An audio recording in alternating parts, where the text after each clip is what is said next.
Good morning, and thank you for joining the media briefing for Council President Kate Stewart. I'm Jordan Lindsay. Reporters, if you still need permission to record, please note that in the chat. And if you have any questions, you can note that in the chat as well, or raise your hand and I will call on you accordingly. Now go ahead and toss it to Council President Stewart for opening remarks. Council President, to you. Thank you so much, Jordan. Good morning, and thank you everyone for joining us today. On Saturday night, Montgomery County leaders learned that President Trump made the decision to abandon U.S. diplomacy and attack Iran without congressional authorization. This unilateral decision put the safety of U.S. troops at risk and may cause new levels of retaliation. Ensuring that Montgomery County residents are safe, both at home and abroad, is a top priority for all county officials. The Montgomery County Police Department remains in regular contact with local, state, and federal law enforcement partners and continues to take proactive action to keep all our residents safe. While there are no known threats to our county, out of an abundance of caution, police officers will remain visible around religious institutions and houses of worship. Members of the armed forces and their families remain at the forefront of our minds during these challenging, turbulent, and unpredictable times. We are forever grateful for their service to our nation and the sacrifices they and their families make. I also want to share my deep disappointment in last week's U.S. Supreme Court ruling that upholds a Tennessee law banning access to gender-affirming care for minors. This ruling is yet another devastating blow to how transgender rights and health under the Trump administration has been targeting and restricting trans rights and making that a focal point of their agenda. The ruling is a stunning setback for the rights and well-being of transgender youth and their parents, and an attack on the science-based healthcare and medical treatment. This will have particularly damaging and widespread impact, as about half the states in our country have adopted similar bans. The decision comes amid other harmful efforts by the administration to kick transgender service members out of the military, and another case currently before the Supreme Court, which would restrict LGBTQ plus inclusive teachings in our public schools.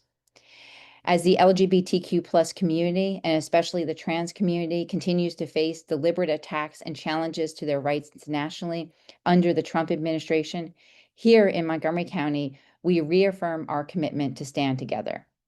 I want to reiterate for all our trans residents that Montgomery County remains committed to creating safe, affirming spaces of joy, empowerment, authentic inclusion, and action to protect the trans community. Montgomery County and the state of Maryland will continue our efforts to provide and expand access to gender-affirming care. I also want to take a moment to express the council's gratitude for all the county employees, volunteers, and community organizations who contributed to making Juneteenth a wonderful celebration across our community. And I want to extend a special thank you to our Office of Human Rights Director, James Stowe. Additionally, congratulations to Montgomery County's 6 African-American community leaders who received the county's Living Legend Award on Friday night at the Black Rock Center for the Arts. I want to congratulate James Baker, Dr. Judy Moore-Latta, Kathy Matthews, Joanne Owens, Dr. Betty Holston-Smith, and Maryland State Delegate Gregory Wims, who are honored for their lifelong leadership, advocacy, and public service. Their dedication to Montgomery County has uplifted all of our residents, and we thank each of them for their exceptional service to our community.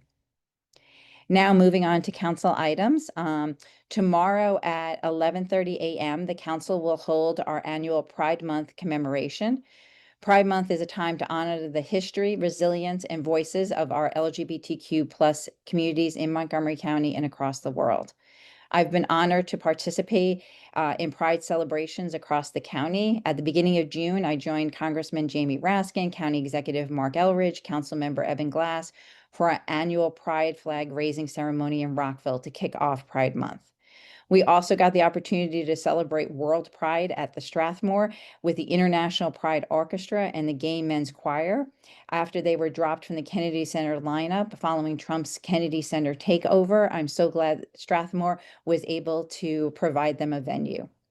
And we will close out our Pride Month with Pride on the Plaza in downtown Silver Spring on Sunday, June 29th. Please join us on Veterans Plaza in downtown Silver Spring on that day.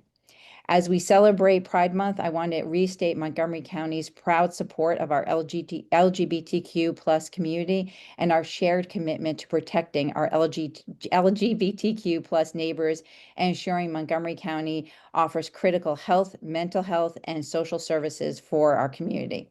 We will continue working to make sure that Montgomery County continues to be a welcoming and safe community where all residents can thrive.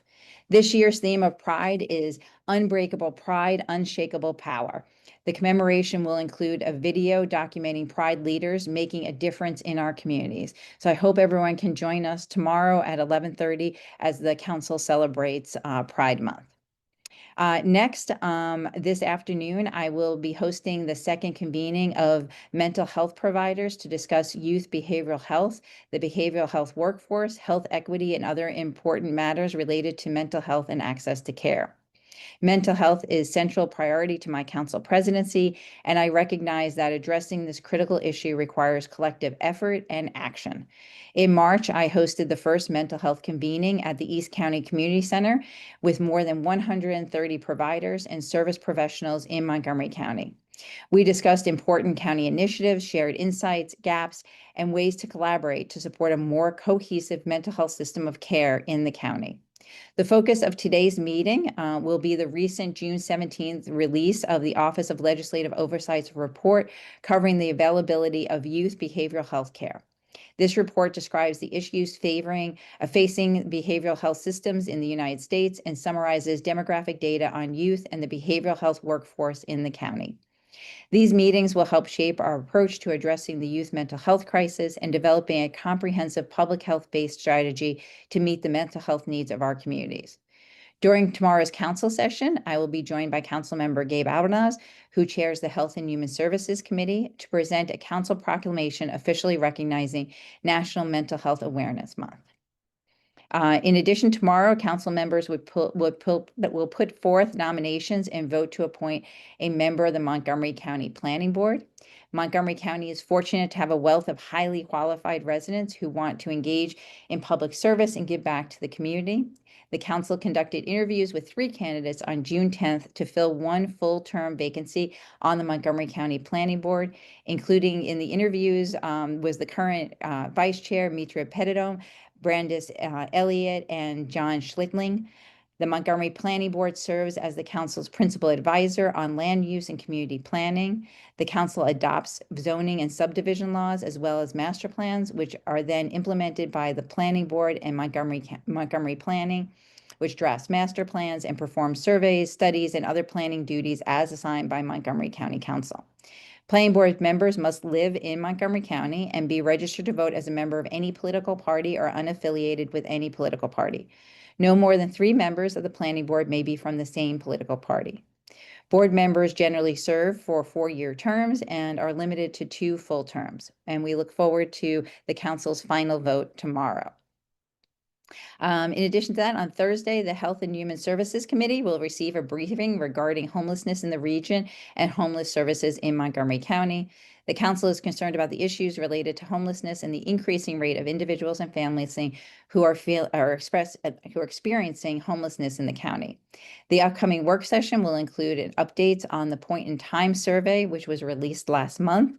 The annual point in time report provides a one-night snapshot of the region's residents experiencing homelessness within the 8 metropolitan Washington area jurisdiction. This year's report showed Montgomery County had the greatest increase in the number of persons experiencing homelessness in the region from 2024 to 2025, with over 1,500 individuals experiencing homelessness. This is a 32% increase from 2024. The council recently approved the fiscal year 2026 operating budget for services to end and prevent homelessness at nearly $62 million. This is a 25% increase from the FY25 approved budget. This is in addition to a supplemental funding that we provided in FY25 of more than $3.6 million to support shelter service expansion, the county's rental assistance program, and the short-term housing and resolution program. I think those are all covers a lot of what we're doing here at the County Council over the next few days. So I'll turn it back to you, Jordan, for any questions. Great, thank you so much, Council President. Reporters, if you have any questions, you can note that in the chat or you can raise your hand and I will call on you accordingly. Up first, we do have a question for Milagros Melendez with El Tiempo Latino. Milagros, I see you're on here. If you want to ask, you can, or I can ask them. It's just up to you. Milagros? Okay, I'll go ahead and ask them for you. Oh, there you are. Okay, I was trying to connect. no problem. All right. Thank you very much. Good morning, President Stewart. Thank you for the invitation to this press conference. My questions will focus on the topic of mental health. How does the fear of immigration rates affect the mental health of Latino children and the families? I mean, the whole family. And was this a factor considered in the Office of Legislative Oversight? Yes, thank you, Milagros, for that question. So when we have been working with our providers and our staff and directors at our Health and Human Services over the past few months, and in the convening that we held a couple of months ago, we have definitely heard from providers that they are seeing more in their work, particularly among the Latino community and our immigrant community, increased fear and anxiety among the families and young people with everything that is going on with the federal administration right now, and in particular, the threats that we're seeing to our immigrant community. And so they have been seeing a rise in that. And for this first report, what the Office of Legislative Oversight did was look at kind of like some definitions and foundations on what services are provided right now in the county, and trends, where we did look at more interviewing and talking to providers about what they're seeing right now, was when we had our convening a couple of months ago. But we're definitely hearing from families as well as our providers that this is an increased need in our communities. Yes, and so is there coordination between the county's mental health services and Latino community organizations uh, to better reach the families? That's what you are saying? And Yes, so we do have, and part of the work that we've been doing over the last few months is really trying to raise awareness about all the services that are being provided in the county, not just by our government, but also by our nonprofits. And so highlighting the work of groups like Identity and other organizations that even prior to the last few months and the Trump administration have been working deeply with the Latino community to help support them and the work that they're doing. all right, thank you. Thank you. 100%. Thank you, Milagros. Reporters, if you have any other questions, you can note that in the chat or raise your hand. I don't see any questions at the moment. Going once. Any other questions for reporters? Going twice? 3 times? Okay, back to you, Council President. Thank you.